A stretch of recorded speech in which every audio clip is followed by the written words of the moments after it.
Good morning, we're at the Operations Center, 8:12 the time. The temperature is 30 degrees. So what you see falling is gonna stick. We want you to know that you need to use caution.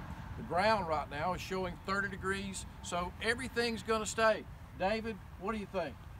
I think if you don't have to travel, please stay home and enjoy this snow. It's a rarity in this part of the country, but I think today would be a good day just to stay in and enjoy it.